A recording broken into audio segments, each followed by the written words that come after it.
Hello, welcome to my talk, and here I am, um, talking. It's Thursday. It's late, but I had things to do in the morning, and so I am gonna do my summary about the the book, and I would show you the book, but there's the book with the cat laying on it.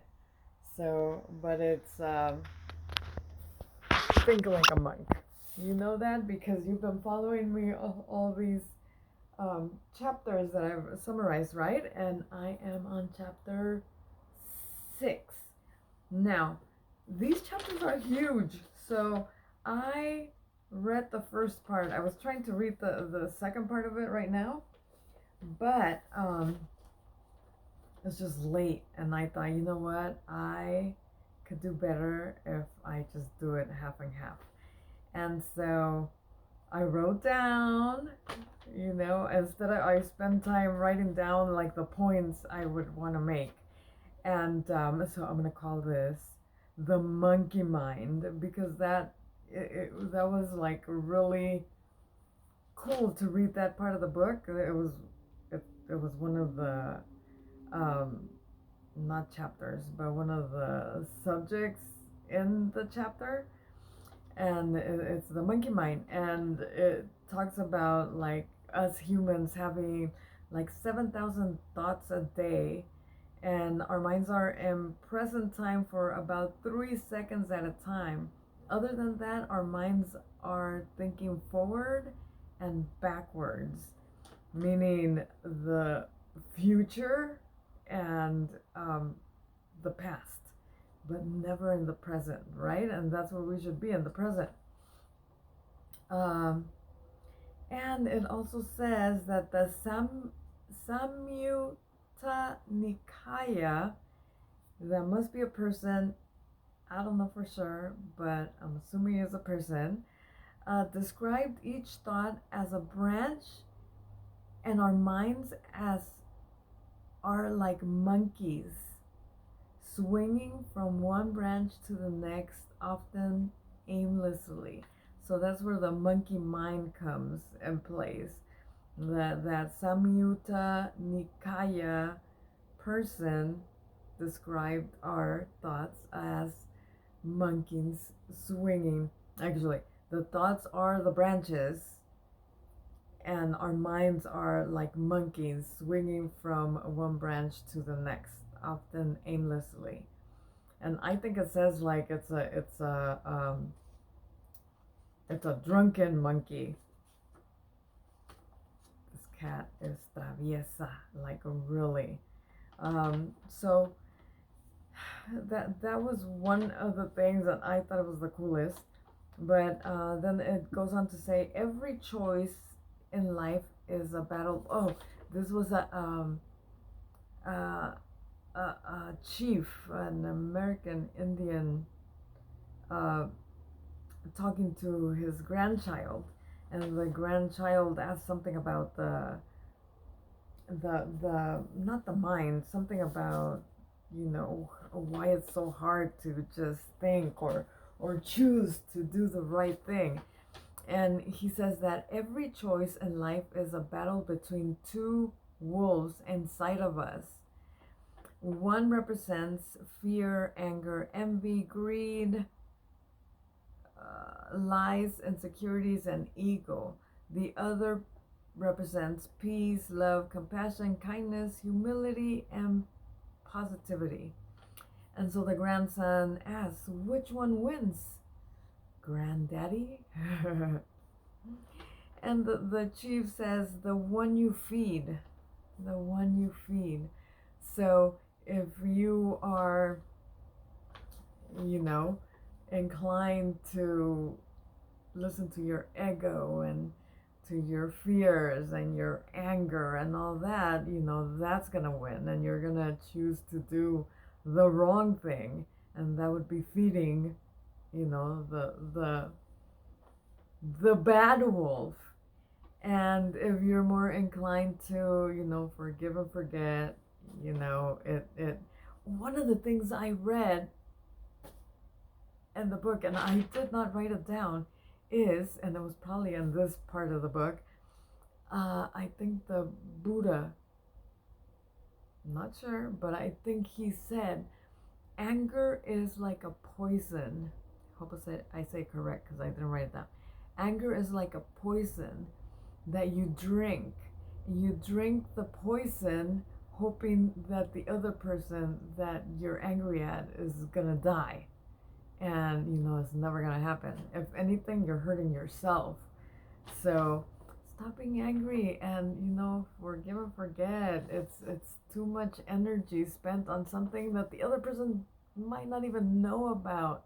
I'm always for that. Like, just let it go and move on, because it's a freaking waste of time. It really is. I don't even like, I find myself, when I'm angry because I don't believe I deserve some of the stuff that's happening to me, and it's always easier to point the finger at somebody else. And I find myself like making all these stories and why, like, of things I decided I'm gonna do, and then why, and I go on to see the freaking story of what's gonna happen, and I'm in pain like the whole time I'm doing it, and I lay there and I cry and everything. And then another thing that I always suggest is, when you're feeling like you're done, you can't do it can't get any worse, yada yada yada, my thing is always just lay down, go to sleep, breathe, pretty much meditate, just breathe and don't think about anything. And then the next day you wake up, and it's a new day, and it kind of like all fixes itself. A lot of times I do this, like with my kids, when they're all like upset with the homework, or when I have a problem at work and I can't figure it out, and you're frustrated. So I just resort to, what, stop right there, lay down. If it's late, just go to sleep. Go to sleep, let it go, breathe and pray, and then you just, doze off. And the morning you wake up, and 9 out of 10 times, I turn on the computer and like immediately go to the right choice. So most of the time is that it's late and you're frustrated, and the truth is you don't even want to think of how to fix it anymore. You just want to, be done.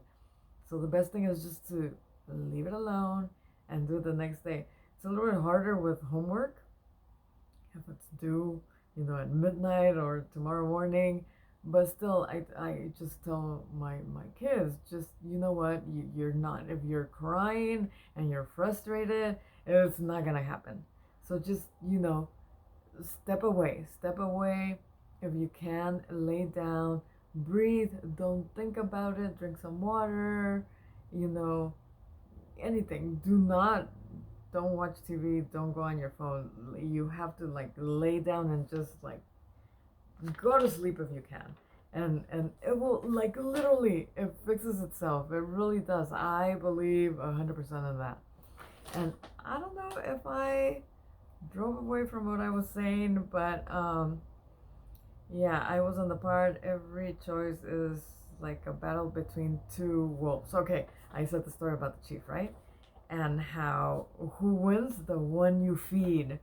So, if you feed the envy, anger, greed, insecurities, ego, it's gonna win. It's gonna win. So choose, don't let it beat you. Go the right way. You lose a lot more energy when you're in that mode, I think. If you're in the like relax, oh well, I'll get better tomorrow, whatever, it always does. It really does. That's why I went into that. But okay, then it talks about the senses. The senses are responsible for our desires and attachments, and they pull us into the direction of impulsivity, passion, pleasure, stabilizing the mind, destabilizing the mind. And so, yeah, it goes on to talk about, especially like young people make bad decisions because, their hormones are fully in, like, I have these feelings, I want to satisfy the mode, and sometimes it just goes wrong. Um, but yeah, you want to, and it talks about it, which I didn't write, but it's like the senses are, it even has like a little picture. Here it is. Let me show you the picture. It's a chariot. This is what the cat always goes on my book for. It's a chariot with horses, and if you could see, the horses have all the senses right there. And that's the way somebody, another name that I don't know or recognize, explains it, how the senses work. So that's you and the body, the intellect, the mind is the rope that leads the senses. And then the senses are, of course, touch, taste, smell, hearing, and sight. So it goes on to say that you want to don't cat impulse, passion. The senses are responsible for our desires and attachments, and they pull us in the direction of impulsivity, passion, and pleasure, destabilizing the mind. Don't get yourself up. Don't set yourself up to fail. We want to minimize the mind's reactive tendencies. The easiest way to do that is to steer the senses away from stimuli. Meditation helps us regulate sensory input. So one of the things he said in the book is, like, they're monks, and it's talking about what the monks used to do. And the monks do not go to strip clubs. Why? Because the monks want to be like present and don't want to stimulate their senses into wanting those naked girls. So, they don't go there. And it's, it, I don't think it has talked about that, but if you're going on a diet, for example, we're doing a 4-week gut protocol. We're starting that next week again, but this time I'm doing it with a group. We need to take out the cookies and, the bread, the pastas, the anything, we're going to leave gluten. So we don't want to leave it in the pantry, because then, the easiest thing to do is to grab, a candy, grab a cookie, grab a donut, milk. We can't drink milk, so drink it all this weekend. And then, don't put things that you're not supposed to drink in the pantry or in the refrigerator, because that gives us temptation to do, what we don't want to do. And so those are examples of your senses and how, like, one of the things they do talk about is, that you have, for example, I do a lot of tracking, and I do my like even the 12-week year, where I write like my goals, and what time I'm gonna get up, at what time I'm doing this, at what time I'm doing that. It's a good thing, because it keeps you doing the things that are gonna get you to your goals. And if you don't track, and if you don't do that, then one of the senses is, I rather, just lay here, turn on the TV, and watch the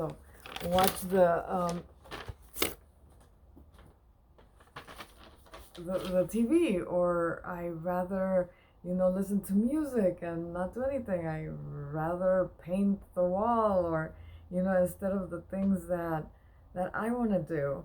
And for example, I know I'm going long, but I listened to Angie Bellemare, who was, the number one person in Beachbody 2022 when we went to the first, um,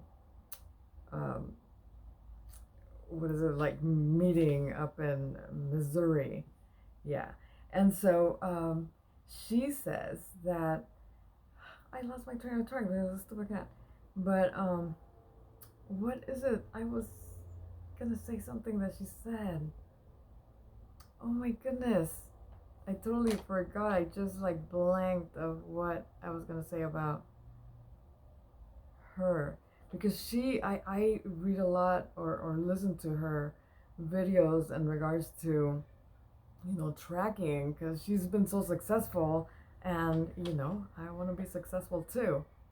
So I want to, keep track, do the things, check them off. Oh, I remember what she was saying. She was saying that when she started that, she hasn't always been successful, that everybody starts at a point and everybody has to work towards, being uh, better at what they're doing. And she says she used to, live in a condo with her husband, and she would clean. And she knew she had to do, the tracker and, the vital behaviors. And she would put it in front of her desk, and then she would say, oh, I need to clean. So she would clean the house, clean the room, so she could start with a clean room, and then it would be late. So she said, okay, I'll do it tomorrow. And then tomorrow she would clean again. And so she used the cleaning as a distraction, not wanting it to be a distraction, but thinking, if I clean, I will do this work better. And she says that you need to, what she did is she hired somebody to clean her house. And she said the first thing they would clean was the room where she was going to sit down and start doing her vital behaviors. And then as soon as they stopped cleaning there, she would close the door and just go for it, and thought, I'm paying these people to clean my house because I'm going to do this. So I need to make sure I do this. By the time they're finished, I need to be finished with this. So it's just little things that you need to like say, I'm going to go for it and I'm just going to do it. And remove the distractions. But anyway, I'm not sure if that made sense, but it made sense to me. And so this is my summary. So hopefully you liked it. Anyway, and the last thing I read, which I think is gonna be like part of next week's summary, is that there's 3 routes to happiness. 3 routes to happiness, and all of them center on knowledge. And the way you do this is by learning, progressing, and achieving. And all that goes to the little story I said about Angie right now, about you need to, whatever is stopping you from moving forward and doing the things that are going to help you move forward, you need to figure out how to, move that to the side and go in that right direction. So 3 routes to happiness, all of them center on knowledge, learning, progressing, and achieving. And that is what we're going to talk about next week. But I really, when I read that, I wrote it down and just thought like, yes, I, even though like, I'm so busy doing, my work, my morning job, I'm helping at the pubs, and I'm trying to do this, and I haven't grown my business, like I want to, because I wish I could spend more time on it, but I have my job, and then I have my family, and then I cook, and then I exercise, and then it's really heavy, and I should do, which I'm gonna figure out how to make it work in the next 12 months, because I've shown you my tracker before, right? I'm on my 3rd 12 month. The last, it has 3 tabs. I finished my second 12-month year, and I pretty much have the same things. My first was with my prototype. I didn't do too good. I think I did a little bit better on my second one, but I got really busy at the end and stopped tracking, and that was just like recently, like 2 3 weeks ago. And that's because October has been just up and down, a bunch of changes. But I think November is going to be my month. Yes, I already started working on it, yesterday and through the weekend, because I'm gonna do it. And I have a little team of people that are doing the 4-week protocol with me, so I'm excited about that. And yes, I've said it a million times, but I truly thought, 5 years ago, that I was done. My kids were getting older. I was thinking, okay, once they go to college, we're just gonna sit here, watch TV. My parents and my aunts and uncles, they go on trips once a year that we most of the time can't join in because we're busy, because we don't have enough money, because the kids, whatever. And now we're gonna be alone, so now we could join them because the kids are grown and off to college and doing their own things. um, but it was, nothing. Meaning I was done. I thought I'm gonna retire with my company and just be done. And now there's so many other things, and it makes me happy. Like, I learn, one of the things on my tracker is learn every day. So there's like little podcasts, which it talks about in this chapter too, and I'll talk about it next week. But you don't have to learn, like, you know I don't know, finance or like the whole thing. You could do like a video a day. YouTube has a whole bunch of stuff, like you learn about like a city. That's what that mentioned. You could learn something about a city, or something about a person, or something about an animal. And when you finish, that little chapter or the little whatever, it makes you feel like, oh my god, I know this, and I could talk about this with somebody, and it's just exciting. And even like reading this book and talking to you about it, because every time you read, you learn something, and you see how some of the stuff you're already doing, or some of the stuff like, oh, I should have done that, now I'm gonna implement, or stuff like that, and it just makes you excited. So learning is amazing, and because you learn, you progress, and because you progress, you achieve. So it's just, I love this subject. I hope it's really good for next time. But I'm gonna let you go because this was long. Hopefully you guys go to the end. If you don't, hopefully you get the first stuff that I talked about. It was cool, I thought. But see you later. If you like this, join me again next Thursday. I think that chapter is gonna be, or that second part of the chapter is gonna be good. And I really enjoy summarizing it. I hope you guys enjoy listening to my take on it. And see you next week. Bye bye.